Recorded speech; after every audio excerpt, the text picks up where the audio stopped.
ਧਰਨ ਗਗਨ ਨਵਖੰਡ ਮੈਂ, ਜੋਤ ਸਵਰੂਪੀ ਰਹਿਓ ਭਰ। ਭੰਨ ਮਥੁਰਾ ਕਛ ਭੇਦ ਨਹੀਂ, ਗੁਰੂ ਅਰਜੁਨ ਪ੍ਰਤੱਖ ਹਰ। ਵਾਹਿਗੁਰੂ ਜੀ ਕਾ ਖਾਲਸਾ, ਵਾਹਿਗੁਰੂ ਜੀ ਕੀ ਫਤਿਹ। ਜੁਗੋ ਜੁਗ ਅਟਲ।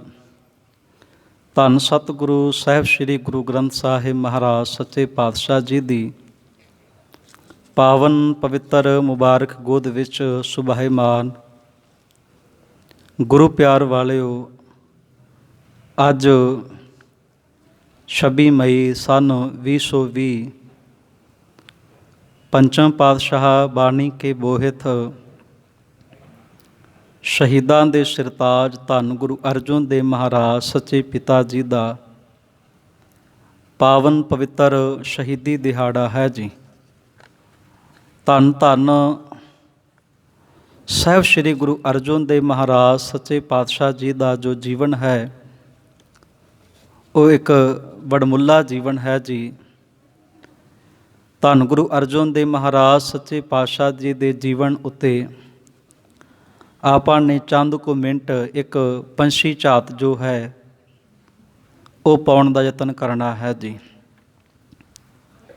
ਧੰਨ ਗੁਰੂ ਅਰਜਨ ਦੇਵ ਮਹਾਰਾਜ ਸੱਚੇ ਪਾਤਸ਼ਾਹ ਜੀ ਦਾ ਪ੍ਰਕਾਸ਼ 15 ਅਪ੍ਰੈਲ ਸੰਨ 1563 ਈਸਵੀ ਨੂੰ ਮਿਹਰਾਂ ਦੇ ਸਾਈਂ ਕਿਰਪਾਲੂ ਦਾਤਾ ਧੰਨ ਗੁਰੂ ਰਾਮਦਾਸ ਸਾਹਿਬ ਮਹਾਰਾਜ ਜੀ ਦੇ ਗ੍ਰਹਿ ਵਿਖੇ ਹੁੰਦਾ ਹੈ ਜੀ। ਸਤਿਕਾਰਯੋਗ ਮਾਤਾ ਬੀਬੀ ਭਾਨੀ ਜੀ ਦੀ ਕੁੱਖ ਵਿੱਚੋਂ ਪੰਚਮ ਪਾਤਸ਼ਾਹ ਜੀ ਦਾ ਪ੍ਰਕਾਸ਼ ਹੋਇਆ। 18 ਸਾਲਾਂ ਦੀ ਉਮਰ ਹੋਈ ਧੰਨ ਗੁਰੂ ਅਰਜਨ ਦੇਵ ਸੱਚੇ ਪਿਤਾ ਜੀ ਦੀ। ਧੰਨ ਗੁਰੂ ਅਰਜਨ ਦੇਵ ਮਹਾਰਾਜ ਜੀ ਨੂੰ ਗੁਰਤਾ ਗੱਦੀ ਦੀ ਜ਼ਿੰਮੇਵਾਰੀ ਅਗਸਤ 1581 ਨੂੰ ਸੌਂਪੀ ਗਈ ਹੈ ਜੀ। ਸਤਿਗੁਰੂ ਜੀ ਦੀ ਸ਼ਖਸੀਅਤ ਦੇ ਬਾਬਤ ਭੱਟ ਸਾਹਿਬਾਨਾਂ ਨੇ ਬਚਨ ਕੀਤਾ ਹੈ ਕਿ ਗੁਰੂ ਅਰਜਨ ਦੇਵ ਮਹਾਰਾਜ ਜੀ ਸਮੇਂ ਦੇ ਮੁਤਾਬਕ ਇੱਕ ਐਸੇ ਪਹਿਲੇ ਗੁਰੂ ਹੋਏ ਜਿਨ੍ਹਾਂ ਨੂੰ ਗੁਰਮਤਿ ਦੀ ਗੁੜਤੀ ਜੋ ਹੈ ਉਹ ਬਚਪਨ ਦੇ ਵਿੱਚੋਂ ਹੀ ਲੋਰੀਆਂ ਦੇ ਰੂਪ ਵਿੱਚ ਮਿਲੀ ਹੈ। ਤੈ ਜਨਮਤ ਗੁਰਮਤਿ ਬ੍ਰਹਮ ਪਛਾਨਿਓ। ਨਾਨਾ ਧੰਨ ਗੁਰੂ ਅਮਰਦਾਸ ਸਾਹਿਬ ਮਹਾਰਾਜ ਜੀ ਤਿੰਨਾਂ ਦੀ ਸਿੱਖਿਆਵਾਂ, ਮਾਤਾ ਬੀਬੀ ਭਾਨੀ ਜੀ ਦਾ ਜੀਵਨ, ਗੁਰੂ ਰਾਮਦਾਸ ਸਾਹਿਬ ਸੱਚੇ ਪਿਤਾ ਜੀ ਦਾ ਜੀਵਨ, ਪੰਚਮ ਪਾਤਸ਼ਾਹ ਗੁਰੂ ਅਰਜਨ ਦੇਵ ਮਹਾਰਾਜ ਜੀ ਦੇ ਜੀਵਨ ਦੇ ਉੱਤੇ ਬੜਾ ਡੂੰਘਾ ਅਤੇ ਗਹਿਰਾ ਪ੍ਰਭਾਵ ਪਾਉਂਦਾ ਹੈ। 18 ਸਾਲਾਂ ਦੀ ਉਮਰ ਦੇ ਵਿੱਚ ਗੁਰੂ ਅਰਜਨ ਦੇਵ ਮਹਾਰਾਜ ਸੱਚੇ ਪਾਤਸ਼ਾਹ ਸਿੱਖਾਂ ਦੇ 5ਵੇਂ ਗੁਰੂ ਹੋਣ ਦਾ ਮਾਣ ਪ੍ਰਾਪਤ ਕਰਦੇ ਆ ਜੀ। ਗੁਰੂ ਅਰਜਨ ਦੇਵ ਮਹਾਰਾਜ ਜੀ ਦਾ ਇੱਕ ਵੱਡਾ ਭਰਾ ਹੈ ਬਾਬਾ ਪ੍ਰਿਥੀ ਚੰਦ। ਪ੍ਰਿਥੀ ਚੰਦ ਸਾਰੀ ਜ਼ਿੰਦਗੀ ਇਰਖਿਆਲੂ ਬਿਰਤੀ ਦਾ ਧਾਰਨੀ ਰਿਹਾ। ਹਾਲਾਂਕਿ ਸਾਧ ਸੰਗਤ ਜੀ ਰਹਿੰਦਾ ਗੁਰੂ ਘਰ ਵਿੱਚ ਹੈ, ਪਹਿਣ ਦਾ ਗੁਰੂ ਸਾਹਿਬ ਦਾ ਦਿੱਤਾ ਹੈ, ਪਰ ਸਾਰੀ ਜ਼ਿੰਦਗੀ ਝਗੜਾ ਝਮੇਲਾ ਰੌਲਾ ਹੀ ਸਾਰੀ ਜ਼ਿੰਦਗੀ ਪਾਉਂਦਾ ਰਿਹਾ। ਸਾਰੀ ਜ਼ਿੰਦਗੀ ਈਰਖਾ ਦੇ ਵਿੱਚ ਬਾਬੇ ਪ੍ਰਿਥੀ ਚੰਦ ਹੀ ਨਿਕਲ ਗਏ। ਗੁਰੂ ਅਰਜਨ ਦੇਵ ਮਹਾਰਾਜ ਸੱਚੇ ਪਾਤਸ਼ਾਹ ਜਦੋਂ ਗੱਦੀ 'ਤੇ ਬਿਰਾਜਮਾਨ ਹੋਏ ਅਤੇ ਪ੍ਰਿਥੀ ਚੰਦ ਨੇ ਉਸ ਵਕਤ ਵੀ ਬੜੇ ਅਪਸ਼ਬਦ ਵਰਤੇ ਸਨ। ਇਤਿਹਾਸ ਗਵਾਹੀ ਭਰਦਾ ਹੈ ਕਿ ਜੋ ਪਗੜੀ ਦੀ ਰਸਮ ਹੈ ਉਹ ਧੰਨ ਗੁਰੂ ਅਰਜਨ ਦੇਵ ਮਹਾਰਾਜ ਜੀ ਦੇ ਕਹੇ ਮੁਤਾਬਕ ਹੀ ਬਾਬਾ ਪ੍ਰਿਥੀ ਚੰਦ ਨੂੰ ਬੰਨੀ ਜਾਂਦੀ ਹੈ ਜੀ। ਅਤੇ ਪ੍ਰਿਥੀ ਚੰਦ ਇੰਨਾ ਕੁ ਈਰਖਾਲੂ ਸੀਗਾ, ਹਾਲਾਂਕਿ ਜਿਵੇਂ ਆਪਾਂ ਇਤਿਹਾਸ ਪੜ੍ਹੀਏ ਸਮੇਂ ਦੇ ਮੁਤਾਬਕ ਗੁਰੂ ਸਾਹਿਬਾਨਾਂ ਦੇ ਪੁੱਤਰ ਵੀ ਗੱਦੀ 'ਤੇ ਬਿਰਾਜਮਾਨ ਹੋਣ ਵਾਲੇ ਗੁਰੂ ਸਾਹਿਬਾਨਾਂ ਦੀ ਵਿਰੋਧਤਾ ਕਰਦੇ ਰਹੇ। ਬਾਬਾ ਪ੍ਰਿਥੀ ਚੰਦ ਦੀ ਵਿਰੋਧਤਾ ਜਿਹੜੀ ਸੀ ਉਹ ਬਹੁਤ ਜ਼ਿਆਦਾ ਸੀਗੀ। ਧੰਨ ਗੁਰੂ ਅਰਜਨ ਦੇਵ ਮਹਾਰਾਜ ਸੱਚੇ ਪਾਤਸ਼ਾਹ ਨੂੰ ਮਾਰਨ ਦੇ ਵਾਸਤੇ ਵੀ ਇਹਨੇ ਚਾਲਾਂ ਚੱਲੀਆਂ। ਜਿਵੇਂ ਇਤਿਹਾਸ 'ਚੋਂ ਪੜ੍ਹਦੇ ਹਾਂ ਕਿ ਸੂਲੀ ਖਾਨ ਨੂੰ ਇਹ ਚੁੱਕਣਾ ਦੇ ਕੇ ਲੈ ਕੇ ਆਉਂਦਾ ਹੈ ਵੀ ਕਿਸੇ ਤਰੀਕੇ ਦੇ ਨਾਲ ਤੂੰ ਗੁਰੂ ਅਰਜਨ ਦੇਵ ਮਹਾਰਾਜ ਨੂੰ ਸ਼ਹੀਦ ਕਰ ਦੇ, ਖਤਮ ਕਰ ਦੇ। ਗੱਦੀ ਮੈਨੂੰ ਮਿਲੇਗੀ ਅਤੇ ਮੈਂ ਹਮੇਸ਼ਾ ਤੁਹਾਡਾ ਗੁਲਾਮ ਬਣ ਕੇ ਰਵਾਂਗਾ, ਤੁਹਾਡੇ ਗੁਣ ਗਾਵਾਂ ਕਰਾਂਗਾ। ਕਰਤਾਰ ਦਾ ਭਾਣਾ ਵਾਪਰਿਆ ਕਿ ਸੁਲੀ ਖਾਨ ਆਪਣੇ ਘੋੜੇ 'ਤੇ ਸਵਾਰ ਹੋਇਆ ਸੀਗਾ ਅਤੇ ਬਾਬਾ ਪ੍ਰਿਥੀ ਚੰਦ ਆਪਣੇ ਭੱਠੇ ਜਦੋਂ ਵਿਖਾਉਂਦਾ ਪਿਆ ਸੀ, ਆਲਾ ਤਪਿਆ ਹੋਇਆ ਸੀਗਾ ਅਤੇ ਘੋੜੇ ਦਾ ਪੈਰ ਤਿਲਕ ਕੇ ਸੁਲੀ ਖਾਨ ਘੋੜੇ ਦੇ ਸਮੇਤ ਭੱਠੇ ਵਿੱਚ ਸੜ ਕੇ ਸੁਆਹ ਹੋ ਗਿਆ। ਗੁਰੂ ਅਰਜਨ ਦੇਵ ਮਹਾਰਾਜ ਸੱਚੇ ਪਾਤਸ਼ਾਹ ਜੀ ਨੂੰ ਖਤਮ ਕਰਨ ਦੇ ਵਾਸਤੇ ਹੀ ਨਹੀਂ ਕੇਵਲ ਚਾਲਾਂ ਚਲੀਆਂ ਗਈਆਂ, ਸਗੋਂ ਛੇਵੇਂ ਪਾਤਸ਼ਾਹ ਗੁਰੂ ਹਰਗੋਬਿੰਦ ਸਾਹਿਬ ਮਹਾਰਾਜ ਜੀ ਨੂੰ ਵੀ ਖਤਮ ਕਰਨ ਵਾਸਤੇ ਬਾਬਾ ਪ੍ਰਿਥੀ ਚੰਦ ਚਾਲਾਂ ਚੱਲਦਾ ਸੀਗਾ। ਇਹਦੇ ਨਾਲ ਸਮੇਂ ਦੇ ਮੁਤਾਬਕ ਜਾਤ ਅਭਿਮਾਨੀ ਮਹੇਸ਼ ਦਾਸ, ਜਿੰਦੇ ਆਪ ਜੀ ਘਰਾਂ ਵਿੱਚ ਸੀਰੀਅਲ ਵੇਖਦੇ ਹੋ, ਬਿਰਬਲ ਅਕਬਰ ਅਤੇ ਬਿਰਬਲ ਦੇ ਕਈ ਵਾਰ ਆਪ ਦੀ ਚੁਟਕਲੇ ਪੜ੍ਹਦੇ ਹੋ। ਮਹੇਸ਼ ਦਾਸ ਜਿਹੜਾ ਬ੍ਰਾਹਮਣ ਸੀਗਾ, ਇਹ ਅਕਬਰ ਦੇ ਦਰਬਾਰ ਵਿੱਚ ਕੰਮ ਕਰਨ ਵਾਲਾ ਸੀ, ਦਰਬਾਰੀ ਸੀ ਉਹਦਾ। ਇਹ ਅਕਬਰ ਦੇ ਪਾਸ ਜੋ ਸ਼ਿਕਾਇਤਾਂ ਪਹੁੰਚਦੀਆਂ ਸਨ ਉਹ ਬਿਰਬਲ ਦੇ ਜ਼ਰੀਏ ਪਹੁੰਚਦੀਆਂ ਸਨ। ਜਾਤ ਅਭਿਮਾਨੀ ਵੀ ਸਮੇਂ ਦੇ ਮੁਤਾਬਕ ਸ਼ਿਕਾਇਤਾਂ ਲਾਉਂਦੇ।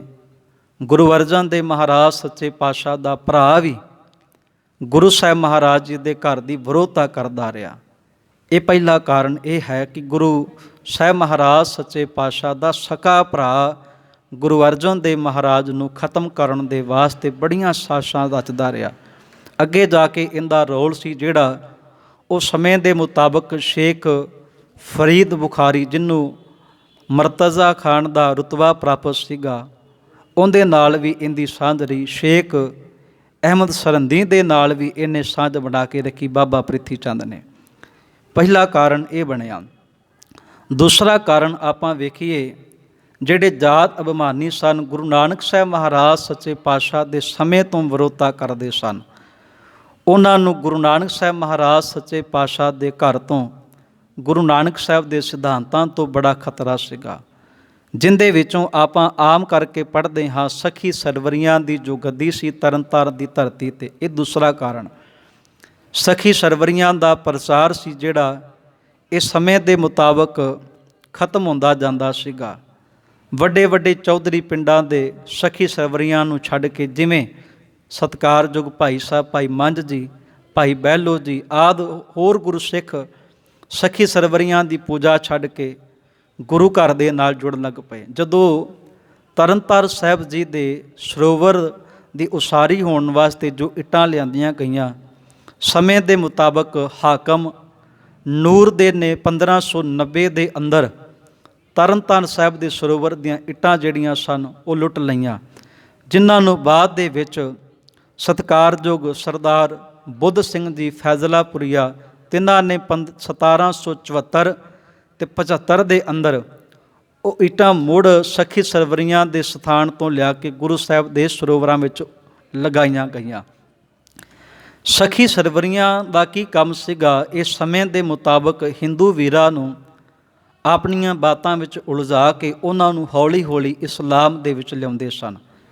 ਹਿੰਦੂ ਵੀਰ ਸਮੇਂ ਦੇ ਮੁਤਾਬਕ ਆਪਣੇ ਘਰਾਂ ਵਿੱਚ ਆਪਣੇ ਵੀ ਤਿਉਹਾਰ ਮਨਾਉਂਦੇ ਅਤੇ ਸਖੀ ਸਰਵਰੀਆਂ ਦੇ ਕਹਿ ਦੇ ਮੁਤਾਬਕ ਰੋਜ਼ੇ ਵੀ ਰੱਖਣ ਲੱਗ ਪਏ, ਜਿਵੇਂ ਵਰਤ ਆਦਿਕ ਜਿਹੜੇ ਚੱਲਦੇ ਹਨ ਜੀ। ਖੈਰ, ਸਖੀ ਸਰਵਰੀਏ ਵੀ ਸਮੇਂ ਦੇ ਮੁਤਾਬਕ ਗੁਰੂ ਸਾਹਿਬ ਮਹਾਰਾਜ ਜੀ ਦੀ ਗੱਦੀ ਤੋਂ ਬੜੀ ਖਾਰ ਖਾਂਦੇ ਸਨ ਅਤੇ ਗੁਰੂ ਅਰਜਨ ਦੇਵ ਮਹਾਰਾਜ ਸੱਚੇ ਪਾਤਸ਼ਾਹ ਦੇ ਸਮੇਂ ਤਾਂ ਇਹ ਪ੍ਰਚਾਰ ਸੀ ਜੋ ਗੁਰੂ ਨਾਨਕ ਸਾਹਿਬ ਦੇ ਘਰ ਦਾ, ਉਹ ਬੜਾ ਵੱਧ ਚੁੱਕਾ ਸੀਗਾ। ਗੱਲ ਹੁਣ 22 ਮੰਜੀਆਂ ਅਤੇ 52 ਪੀੜ੍ਹੀਆਂ ਤੱਕ ਆ ਚੁੱਕੀ ਸੀ। ਅਤੇ ਇਹ ਇੱਥੇ ਹੀ ਬਸ ਨਹੀਂ, ਸਗੋਂ ਕਮਾਲ ਦੀ ਗੱਲ ਤਾਂ ਇਹ ਹੋਈ ਕਿ ਬਹੁਤ ਸਾਰੇ ਇਸਲਾਮ ਦੇ ਧਾਰਨੀ ਲੋਕ ਗੁਰੂ ਨਾਨਕ ਸਾਹਿਬ ਮਹਾਰਾਜ ਜੀ ਦੇ ਘਰ ਦੀ ਵਿਚਾਰਧਾਰਾ ਤੋਂ ਇੰਨੇ ਪ੍ਰਭਾਵਿਤ ਹੁੰਦੇ ਸਨ ਕਿ ਸਮੇਂ ਦੇ ਮੁਤਾਬਕ ਉਹ ਗੁਰੂ ਨਾਨਕ ਸਾਹਿਬ ਮਹਾਰਾਜ ਜੀ ਦੇ ਘਰ ਵਿੱਚ ਪ੍ਰਵੇਸ਼ ਕਰਨ ਲੱਗ ਪਏ, ਜਿਨ੍ਹਾਂ ਵਿੱਚੋਂ ਸਤਿਕਾਰਯੋਗ ਸਾਈਂ ਮੀਆਂ ਮੀਰ, ਜਿਹੜੇ ਮਹਾਨ ਇਸਲਾਮ ਦੇ ਧਾਰਨੀ ਤੇ ਸਨ, ਮਹਾਨ ਵਿਦਵਾਨ ਸਨ, ਜਿਨ੍ਹਾਂ ਨੂੰ ਲੋਕ ਪੂਜਦੇ ਸਨ। ਜਦੋਂ ਪੰਚਮ ਪਾਤਸ਼ਾਹ ਦਾ ਦੀਦਾਰ ਹੋਇਆ ਅਤੇ ਸਾਈਂ ਮੀਆਂ ਮੀਰ ਜੀ ਗੁਰੂ ਸਾਹਿਬ ਮਹਾਰਾਜ ਦੇ ਚਰਨਾਂ ਦੇ ਮੁਰੀਦ ਬਣ ਗਏ। ਸਖੀ ਸਰਵਰੀਆਂ ਨੇ ਵੀ ਆਪਣਾ ਪੂਰਾ ਜ਼ੋਰ ਲਾਇਆ ਵੀ ਕਿਸੇ ਤਰੀਕੇ ਦੇ ਨਾਲ ਆਪਣੇ ਡੇਰੇ ਨੂੰ ਬਚਾਉਣਾ ਹੈ ਅਤੇ ਗੁਰੂ ਨਾਨਕ ਦੇ ਘਰ ਨੂੰ ਫਿਰ ਬੰਦ ਕਰਨਾ ਪਵੇਗਾ। ਸਾਧ ਸੰਗਤ ਜੀ, ਅੱਜ ਦੁੱਖ ਦੀ ਗੱਲ ਇਹ ਵੇ ਕਿ ਪੰਜਾਬ ਦੀ ਧਰਤੀ 'ਤੇ ਅਜੇ ਵੀ ਇਹ ਡੇਰਾ ਉਸੇ ਤਰ੍ਹਾਂ ਚੱਲਦਾ ਹੈ। ਹਾਲਾਂਕਿ ਇਹਨਾਂ ਦਾ ਗੁਰੂ ਸਾਹਿਬ ਮਹਾਰਾਜ ਨੂੰ ਸ਼ਹੀਦ ਕਰਾਉਣ ਵਿੱਚ ਬੜਾ ਵੱਡਾ ਹੱਥ ਹੈ। ਸਾਡੇ ਲੋਕ ਅੱਜ ਵੀ ਗਾਈ ਮੱਝਾਂ ਦੇ ਦੁੱਧ ਜਾਂ ਖੀਰਾਂ ਬਣਾ ਕੇ ਇਹਨਾਂ ਦੇ ਡੇਰਿਆਂ 'ਤੇ ਜਾ ਕੇ ਨੱਕ ਰਗੜਦੇ, ਮੱਥੇ ਟੇਕਦੇ ਆਮ ਤੌਰ 'ਤੇ ਨਜ਼ਰੀ ਆਉਂਦੇ ਆ। ਖੈਰ, ਤੀਸਰਾ ਪੁਆਇੰਟ ਜੋ ਲਿੱਤਾ ਹੈ, ਧੰਨ ਗੁਰੂ ਅਰਜਨ ਦੇਵ ਮਹਾਰਾਜ ਸੱਚੇ ਪਿਤਾ ਜੀ ਨੇ ਸਤੰਬਰ 1604 ਈਸਵੀ ਨੂੰ ਆਦਿ ਸ਼੍ਰੀ ਗੁਰੂ ਗ੍ਰੰਥ ਸਾਹਿਬ ਮਹਾਰਾਜ ਜੀ ਦਾ ਪਾਵਨ ਪਵਿੱਤਰ ਪ੍ਰਕਾਸ਼ ਕਰਨਾ ਹੈ। ਸੱਚੇ ਪਾਤਸ਼ਾਹ ਜੀ ਨੇ ਪ੍ਰਕਾਸ਼ ਕਰਨ ਤੋਂ ਪਹਿਲਾਂ ਭਾਰਤ ਹੀ ਨਹੀਂ, ਵੱਖ-ਵੱਖ ਕੋਨਿਆਂ ਤੱਕ ਆਵਾਜ਼ ਪਹੁੰਚਾਉਣੀ ਕੀਤੀ ਕਿ ਆਦਿ ਸ਼੍ਰੀ ਗੁਰੂ ਗ੍ਰੰਥ ਸਾਹਿਬ ਮਹਾਰਾਜ ਜੀ ਦੀ ਭੀੜ ਤਿਆਰ ਹੋਵੇਗੀ। ਕੋਈ ਵੀ ਕਵੀ, ਵਿਦਵਾਨ ਜੋ ਹੈ, ਭਗਤ ਹੈ, ਜਿੰਦੇ ਪਾਸ ਬਾਣੀ ਹੈ, ਉਹ ਗੁਰਬਾਣੀ ਲੈ ਕੇ ਪਹੁੰਚੇ ਅਤੇ ਅਸੀਂ ਉਹਨਾਂ ਦੀ ਬਾਣੀ ਨੂੰ ਗੁਰੂ ਨਾਨਕ ਦੀ ਕਸਵੱਟੀ 'ਤੇ ਖਰਾ ਉਤਰਦਿਆਂ ਵੇਖਾਂਗੇ ਅਤੇ ਗੁਰੂ ਗ੍ਰੰਥ ਸਾਹਿਬ ਪਾਤਸ਼ਾਹ ਦੀ ਬਾਣੀ 'ਚ ਦਰਜ ਕਰਾਂਗੇ। ਜਿਨ੍ਹਾਂ ਵਿੱਚੋਂ 4 ਕਵੀ ਆਏ, ਕਾਨਾ, ਪਿੱਲੂ, ਛੱਜੂ ਸ਼ਾਹ ਹੁਸੈਨ, ਇਹਨਾਂ 4 ਕਵੀਆਂ ਦਾ ਜ਼ਿਕਰ ਆਉਂਦਾ ਹੈ ਜੀ। ਇਹਨਾਂ 4 ਕਵੀਆਂ ਦੇ ਵਿੱਚੋਂ ਜਿਹੜਾ ਕਾਨਾ ਸੀਗਾ, ਜਦੋਂ ਪਾਤਸ਼ਾਹ ਨੇ ਇਹਨਾਂ ਸਾਰਿਆਂ ਦੀਆਂ ਰਚਨਾਵਾਂ ਸੁਣੀਆਂ, ਮਹਾਰਾਜ ਨੇ ਇਨਕਾਰ ਕਰ ਦਿੱਤਾ ਇਹਨਾਂ ਦੀ ਰਚਨਾ ਲੈਣ ਤੋਂ। ਜਦੋਂ ਇਹ ਵਾਪਸ ਜਾਂਦੇ ਸੀਗੇ ਅਤੇ ਰਸਤੇ ਦੇ ਵਿੱਚ ਕਹਿਣਾ ਕਰਦੇ, ਕਹਿੰਦੇ ਕਾਨਾ ਜਿਹੜਾ ਕਵੀ ਸੀ, ਭਗਤ ਬਣ ਕੇ ਆਇਆ, ਉਹਦੀ ਮੌਤ ਹੋ ਗਈ। ਇਹਦਾ ਰਿਸ਼ਤਾ ਸੀ ਜਿਹੜਾ ਉਹ ਸਮੇਂ ਦੇ ਮੁਤਾਬਕ ਜਿਸ ਨੇ ਧੰਨ ਗੁਰੂ ਅਰਜਨ ਦੇਵ ਮਹਾਰਾਜ ਜੀ ਨੂੰ ਸ਼ਹੀਦ ਕੀਤਾ, ਚੰਦੂ ਸ਼ਾਹ ਦਾ ਇਹ ਰਿਸ਼ਤੇਦਾਰ ਸੀਗਾ। ਇਹਦੇ ਜ਼ਰੀਏ ਵੀ ਸ਼ਿਕਾਇਤਾਂ ਪਹੁੰਚੀਆਂ। ਧੰਨ ਗੁਰੂ ਅਰਜਨ ਦੇਵ ਮਹਾਰਾਜ ਸੱਚੇ ਪਾਤਸ਼ਾਹ ਜੀ ਨੇ ਕਿਉਂ ਨਹੀਂ ਬਾਣੀ ਦਰਜ ਕੀਤੀ? ਅੱਜ ਸਾਧ ਸੰਗਤ ਜੀ, ਸਾਨੂੰ ਲੋੜ ਹੈ ਕਿ ਗੁਰੂ ਗ੍ਰੰਥ ਸਾਹਿਬ ਪਾਤਸ਼ਾਹ ਦੀ ਬਾਣੀ ਵਿੱਚ ਅਸੀਂ ਕੱਚੀਆਂ ਧਾਰਨਾ ਨਾ ਪੜ੍ਹਿਆ ਕਰੀਏ, ਕੱਚੀ ਬਾਣੀ ਨਾ ਪੜ੍ਹਿਆ ਕਰੀਏ, ਕਿਉਂਕਿ ਗੁਰੂ ਸਾਹਿਬ ਮਹਾਰਾਜ ਨੇ ਨਾ ਕੱਚੇ ਭਗਤਾਂ ਦੀ ਬਾਣੀ ਦਰਜ ਨਹੀਂ ਕੀਤੀ। ਇਹ ਖਸਮ ਕੀ ਬਾਣੀ ਹੈ। ਬਾਣੀ ਹੀ ਨਹੀਂ, ਸਗੋਂ ਪਾਤਸ਼ਾਹ ਨੇ ਤੇ ਇਹ ਬਚਨ ਕੀਤਾ, ਪੋਥੀ ਪਰਮੇਸ਼ਰ ਕਾ ਥਾਨ, ਇਹ ਪਰਮੇਸ਼ਰ ਬੈਠਾ ਆਪ। ਇੱਥੇ ਲੋਕ ਗੀਤ ਨਹੀਂ, ਇੱਥੇ ਅਕਾਲ ਪੁਰਖ ਦੀ ਉਸਤਤ ਅਤੇ ਅਕਾਲ ਪੁਰਖ ਪਰਮਾਤਮਾ ਦੀ ਵਡਿਆਈ ਹੀ ਕੀਤੀ ਜਾਣੀ ਚਾਹੀਦੀ ਹੈ। ਇਸੇ ਕਰਕੇ ਗੁਰੂ ਅਰਜਨ ਦੇਵ ਮਹਾਰਾਜ ਨੇ, ਗੁਰੂ ਅਮਰਦਾਸ ਸਾਹਿਬ ਮਹਾਰਾਜ ਜੀ ਨੇ ਆਨੰਦ ਸਾਹਿਬ ਦੀ ਬਾਣੀ 'ਚ ਜ਼ਿਕਰ ਕੀਤਾ ਹੈ, ਸਤਿਗੁਰੂ ਬਿਨਾ ਹੋਰ ਕੱਚੀ ਹੈ ਬਾਣੀ। ਸਤਿਗੁਰੂ ਦੇ ਮੁਖ ਤੋਂ ਜਿਹੜੀ ਬਾਤ ਨਹੀਂ ਉਚਾਰੀ ਗਈ, ਉਹ ਕੱਚੀ ਬਾਣੀ ਹੈ ਭਾਈ।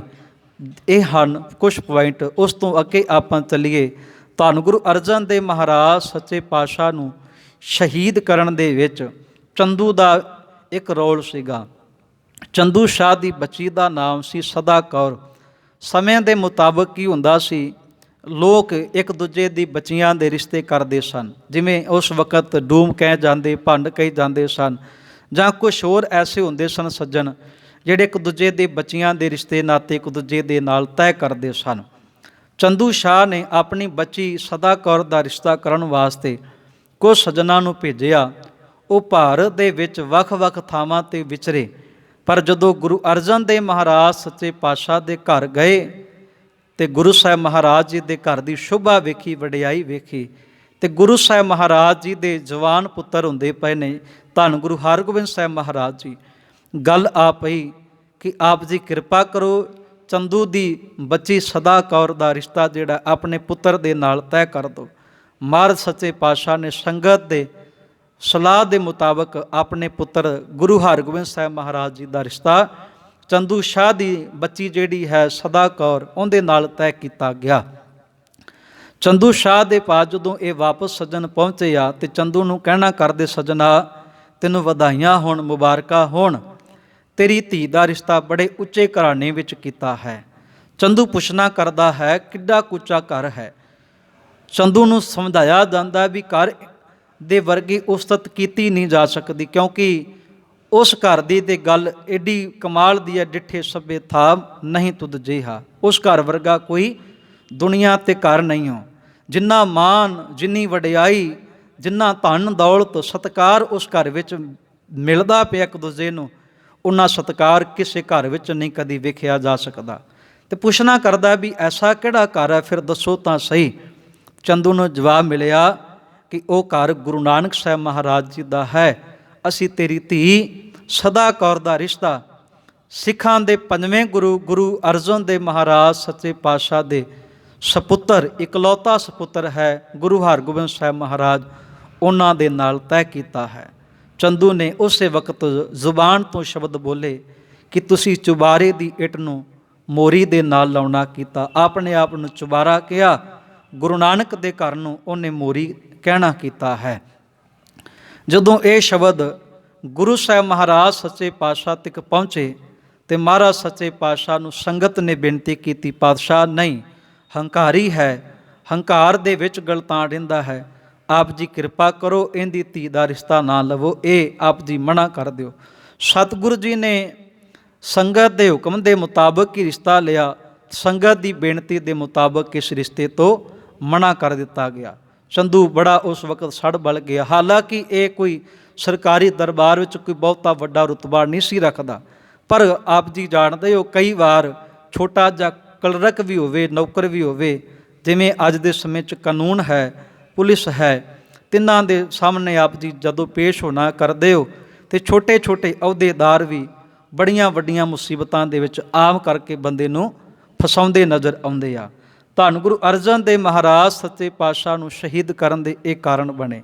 ਇੱਕ ਕਾਰਨ ਸੀ ਜਿਹੜਾ, ਜਦੋਂ ਹਾਲਾਂਕਿ ਅਕਬਰ ਦਾ ਜਿਹੜਾ ਰਾਜ ਸੀਗਾ ਉਹ ਇਤਿਹਾਸ ਕਹਿਣਾ ਕਰਦਾ ਕਿ ਸਮੇਂ ਦੇ ਮੁਤਾਬਕ 5 ਦਹਾਕਿਆਂ ਤੋਂ ਕੇਵਲ 1 ਸਾਲ ਘੱਟ ਅਕਬਰ ਦਾ ਰਾਜ ਸਮੇਂ ਦੇ ਮੁਤਾਬਕ ਰਿਹਾ ਤੇ ਅਕਬਰ ਬਾਦਸ਼ਾਹ ਮਰਨ 'ਤੇ ਨਹੀਂ ਸੀ ਆਉਂਦਾ ਪਿਆ। ਜਹਾਂਗੀਰ ਨੂੰ ਬਾਰ-ਬਾਰ ਇਹ ਚਿੰਤਾ ਸਤਾਉਂਦੀ ਸੀ ਵੀ ਅਕਬਰ ਕਦੋਂ ਮਰੇ ਤੇ ਪਿਤਾ ਦੇ ਮਰਨ ਦਿਆਂ ਸਾਰੀ ਇਹ ਗੱਦੀ ਰਾਜ ਭਾਗ ਮੈਨੂੰ ਪ੍ਰਾਪਤ ਹੋਵੇ। ਕਈ ਸੱਜਣਾਂ ਦਾ, ਇਹ ਵੀ ਵਿਦਵਾਨਾਂ ਦਾ ਖਿਆਲ ਸੀਗਾ ਕਿ ਅਕਬਰ ਬਾਦਸ਼ਾਹ ਨੇ ਆਪਣੇ ਪੋਤਰੇ ਜਿਹੜਾ ਖੁਸਰੋ ਪੋਤਰਾ ਸੀਗਾ ਉਸ ਨੂੰ ਗੱਦੀ ਦੇਣੀ ਸੀ, ਰਾਜ ਭਾਗ ਦੇਣਾ ਸੀਗਾ, ਪਰ ਸਮੇਂ ਦੇ ਮੁਤਾਬਕ ਛੋਟੀਆਂ ਛੋਟੀਆਂ ਬਗਾਵਤਾਂ ਵੀ ਜਹਾਂਗੀਰ ਕਰਦਾ ਰਿਹਾ, ਫਿਰ ਤਾਲਮੇਲ ਬਣਦੇ ਰਹੇ। ਖੈਰ ਜਦੋਂ ਅਕਬਰ ਦੀ ਮੌਤ ਹੁੰਦੀ ਹੈ ਆਗਰੇ ਦੀ ਧਰਤੀ 'ਤੇ, ਜਹਾਂਗੀਰ ਬਾਦਸ਼ਾਹ ਨੂੰ ਕੁਛ ਜਿਹੜੇ ਮੰਨੇ ਜਾਂਦੇ ਸੀ ਸ਼ੇਖ ਫਰੀਦ ਬੁਖਾਰੀ ਜਾਂ ਸ਼ੇਖ ਅਹਿਮਦ ਸਰਹੰਦੀ ਜਾਂ ਸਖੀ ਸਰਵਰੀਆਂ ਦੇ ਕੁਛ ਲੋਕ ਜਾਂ ਪੁਨੇ ਦੀ ਧਰਤੀ ਤੋਂ ਆਏ ਕੁਛ ਪਾਦਰੀ ਸੀ ਜਿਹੜੇ, ਇਹਨਾਂ ਲੋਕਾਂ ਨੇ ਕਿਸੇ ਤਰੀਕੇ ਦੇ ਨਾਲ ਗੱਦੀ ਜਿਹੜੀ ਹੈ ਉਹ ਅਕਬਰ ਦੇ ਪਾਸੋਂ ਜਹਾਂਗੀਰ ਬਾਦਸ਼ਾਹ ਨੂੰ ਦਵਾ ਦਿੱਤੀ। ਹਜੇ 6 ਮਹੀਨੇ ਦਾ ਵਕਤ ਨਹੀਂ ਸੀ ਬਤੀਤ ਹੋਇਆ, ਜਹਾਂਗੀਰ ਦੇ ਆਪਣੇ ਪੁੱਤਰ ਨੇ ਖੁਸਰੋ ਨੇ ਬਗਾਵਤ ਕਰ ਦਿੱਤੀ। 6 ਮਹੀਨੇ ਦੇ ਵਿੱਚ ਹੀ ਇਹ ਐਸਾ ਦੌੜਿਆ, ਇਹ ਪੰਜਾਬ ਨੂੰ ਟੱਪ ਗਿਆ। ਜਦੋਂ ਇਹ ਪੰਜਾਬ ਨੂੰ ਟੱਪਿਆ ਤੇ ਇਹਦੇ ਪਿੱਛੇ ਪਿੱਛੇ ਸ਼ੇਖ ਫਰੀਦ ਬੁਖਾਰੀ ਦੀਆਂ ਫੌਜਾਂ ਸਨ। ਜਹਾਂਗੀਰ ਦੇ ਹੁਕਮ ਦੇ ਮੁਤਾਬਕ ਕੁਛ ਹੋਰ ਫੌਜਾਂ ਇਹਦੇ ਪਿੱਛੇ ਚੱਲਦੀਆਂ ਪਈਆਂ ਸਨ, ਪਰ ਜਦੋਂ ਕਿਸੇ ਦੇ ਕਾਬੂ ਨਾ ਆਇਆ, ਆਖਰਕਾਰ ਇਹਨੂੰ 17 ਅਪ੍ਰੈਲ 1606 ਨੂੰ ਚਨਾਬ ਦਰਿਆ ਦੇ ਪਾਸ ਜਦੋਂ ਇਹ ਕਾਬਲ ਜਾਂਦਾ ਪਿਆ ਸੀਗਾ ਖੁਸਰੋ, ਉਸ ਰਸਤੇ 'ਤੇ ਇਹਨੂੰ ਪਕੜ ਲਿਆ ਜਾਂਦਾ ਹੈ। ਪਕੜ ਕੇ ਇਹਨੂੰ ਤੇ ਇਸ ਦੇ ਸਾਥੀਆਂ ਨੂੰ ਬੜੀਆਂ ਸਖਤ ਸਜ਼ਾਵਾਂ ਦੇ ਕੇ ਖਤਮ ਕੀਤਾ ਜਾਂਦਾ ਹੈ। ਉਸ ਵਕਤ ਬਗਾਵਤ ਦਾ ਫਾਇਦਾ ਚੁੱਕਦਿਆਂ ਹੋਇਆਂ ਕਈ ਲੋਕਾਂ ਨੇ ਲੁੱਟ ਵੀ ਮਚਾਈ, ਜਿਵੇਂ ਰਾਜੂ ਤੇ ਅੰਬਾ ਦਾ ਜ਼ਿਕਰ ਆਉਂਦਾ ਹੈ, ਉਹਨਾਂ ਨੂੰ ਵੀ ਸਮੇਂ ਦੇ ਮੁਤਾਬਕ ਸਖਤ ਸਜ਼ਾਵਾਂ ਦੇ ਕੇ ਖਤਮ ਕਰ ਦਿੱਤਾ ਜਾਂਦਾ ਹੈ। ਜਹਾਂਗੀਰ ਬਾਦਸ਼ਾਹ ਨੇ ਇਹ ਕਰਨਾ ਕੀਤਾ ਕਿ ਜਿੰਨੇ ਵੀ ਖੁਸਰੋ ਨੂੰ ਆਪਣੇ ਪਾਸ ਪਨਾਹ ਦਿੱਤੀ ਸੀਗੀ ਉਹਨਾਂ ਨੂੰ ਪਕੜਿਆ ਗਿਆ, ਉਹਨਾਂ ਨੂੰ ਸਜ਼ਾਵਾਂ ਦਿੱਤੀਆਂ ਗਈਆਂ, ਖਤਮ ਕੀਤੇ ਗਏ।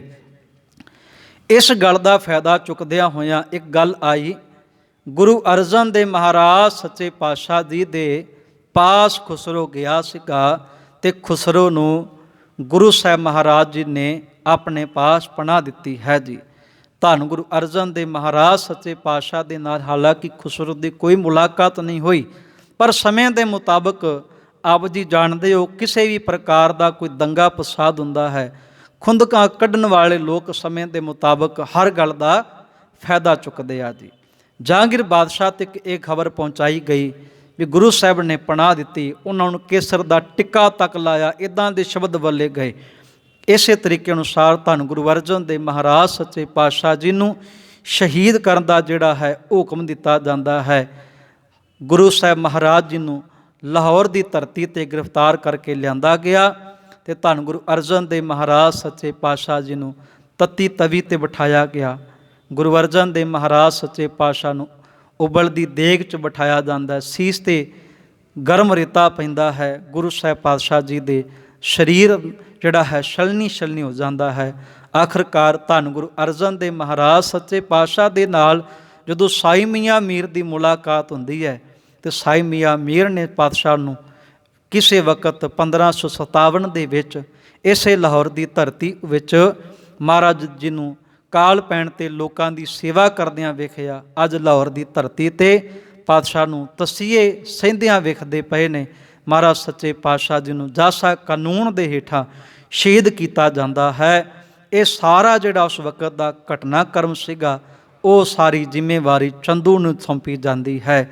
ਧੰਨ ਗੁਰੂ ਅਰਜਨ ਦੇਵ ਮਹਾਰਾਜ ਜੀ 30 ਮਈ 1606 ਈਸਵੀ ਨੂੰ ਸ਼ਹਾਦਤ ਦਾ ਜਾਮ ਪੀਂਦੇ ਆ। ਸਾਧ ਸੰਗਤ ਜੀ, ਪਾਤਸ਼ਾਹ ਜੀ ਦੀ ਲਾਸਾਨੀ ਸ਼ਹਾਦਤ ਨੂੰ ਸਾਡਾ ਕੋਟਾਨ ਕੋਟ ਪ੍ਰਣਾਮ ਹੈ। ਤੇ ਗੁਰੂ ਅਰਜਨ ਦੇਵ ਮਹਾਰਾਜ ਜੀ ਰਾਗਾਂ ਦੇ ਮਹਿਰ ਨੇ। 30 ਰਾਗਾਂ ਸੱਚੇ ਪਾਤਸ਼ਾਹ ਦੀ ਬਾਣੀ ਦਰਜ ਹੈ ਤੇ ਗੁਰੂ ਸਾਹਿਬ ਮਹਾਰਾਜ ਬਾਣੀ ਕੇ ਬੋਝ ਥੇ ਹੋ ਕੇ ਨਿਤਰਿਆ। ਅੱਜ ਸਾਨੂੰ ਸਾਰਿਆਂ ਨੂੰ ਲੋੜ ਹੈ ਗੁਰੂ ਸਾਹਿਬ ਮਹਾਰਾਜ ਜੀ ਦੇ ਜੀਵਨ ਨੂੰ ਪੜ੍ਹੀਏ, ਸਿੱਖਿਆਵਾਂ ਲਈਏ ਕਿ ਪਾਤਸ਼ਾਹ ਦਾ ਅੰਦਰ ਇੰਨਾ ਠੰਡਾ ਠਾਰ ਹੈ, ਇੰਨਾ ਸ਼ੀਤਲ ਹੈ। ਗੁਰੂ ਸਾਹਿਬ ਮਹਾਰਾਜ ਸੱਚੇ ਪਾਤਸ਼ਾਹ ਤੱਤੀ ਤਵੀ 'ਤੇ ਬੈਠਦੇ ਆ। ਗਰਮੀ ਦੀ ਰੁੱਤ ਹੈ, ਤਵੀ ਤੱਤੀ ਹੈ, ਅੱਗ ਸੇਕਾ ਮਾਰਦੀ ਹੈ, ਉਬਲਦਾ ਪਾਣੀ ਉਬਾਲੇ ਮਾਰਦਾ, ਰੇਤਾ ਉਬਾਲੇ ਮਾਰਦਾ ਪਿਆ ਹੈ। ਪਰ ਗੁਰੂ ਅਰਜਨ ਦੇਵ ਪਾਤਸ਼ਾਹ ਦਾ ਅੰਦਰ ਸ਼ਾਂਤ ਹੈ। ਗੁਰੂ ਸਾਹਿਬ ਕਿਰਪਾ ਕਰਨ, ਮਿਹਰਾਮਤ ਕਰਨ। ਬਾਣੀਆਂ ਕਹਾਣੀਆਂ ਪੁੱਤ ਸਪੁੱਤ ਕਰੇਨ। ਪਾਤਸ਼ਾਹ ਦੀ ਉਪਦੇਸ਼ ਜੀਵਨ ਦਾ ਆਧਾਰ ਬਣਨ ਤਾਂ ਕਿ ਸਾਡੇ ਸਾਰਿਆਂ ਦੇ ਹੋ ਜਾਣ। ਇਹ ਲੋਕ ਸੁਖੀਏ ਪਰਲੋਕ ਸੁਹੇਲੇ, ਨਾਨਕ ਹਰ ਪ੍ਰਭ ਆਪੇ ਮਿਲੇ। ਇੱਕ ਸੰਗਤਾਂ ਦੇ ਚਰਨਾਂ 'ਚ ਖਾਸ ਕਰਕੇ ਬੇਨਤੀ ਹੈ, ਆਪਣੇ ਘਰਾਂ ਵਿੱਚ ਰਹੋ, ਬਾਣੀ ਪੜ੍ਹੋ ਤੇ ਬਾਣੀ ਪੜ੍ਹ ਕੇ ਅਰਦਾਸ ਕਰਿਆ ਕਰੋ ਮਾਲਕ ਅੱਗੇ। ਪਾਤਸ਼ਾਹ ਸਮੇਂ ਦੇ ਮੁਤਾਬਕ ਜਿਸ ਵੀ ਵਕਤ ਕੋਈ ਕਾਲ ਪਿਆ, ਆਪ ਜੀ ਨੇ ਅੱਗੇ ਆ ਕੇ ਲੋਕਾਂ ਦੀ ਸਹਾਇਤਾ ਕੀਤੀ। ਪਾਤਸ਼ਾਹ ਅੱਜ ਸੰਸਾਰ ਫਿਰ ਬਿਮਾਰੀ ਦੇ ਨਾਲ ਜੂਝਦਾ ਪਿਆ ਹੈ। ਕਿਰਪਾ ਕਰੋ ਇਸ ਕਰੋਨਾ ਵਾਇਰਸ ਦੀ ਬਿਮਾਰੀ 'ਚੋਂ ਸੰਸਾਰ ਨੂੰ ਬਚਾਵੋ। ਜਗਤ ਜੁਲੰਦਾ ਰੱਖ ਲੈ ਆਪਣੀ ਕਿਰਪਾ ਧਾਰ ਦੇ ਹੁਕਮ ਦੇ ਮੁਤਾਬਕ। ਪਾਤਸ਼ਾਹ ਆਪ ਪਰਮੇਸ਼ਰ ਦਾ ਸਰੂਪ ਹੋ। ਇਸ ਸੰਸਾਰ ਨੂੰ ਲੁਕਾਈ ਨੂੰ, ਤਪਦੀ ਹੋਈ ਲੁਕਾਈ ਨੂੰ ਕਿਰਪਾ ਕਰਕੇ ਬਚਾਵੋ। ਭੁੱਲਾਂ ਚੁੱਕਾਂ ਦੀ ਖਿਮਾ ਜੀ। ਵਾਹਿਗੁਰੂ ਜੀ ਕਾ ਖਾਲਸਾ, ਵਾਹਿਗੁਰੂ ਜੀ ਕੀ ਫਤਿਹ।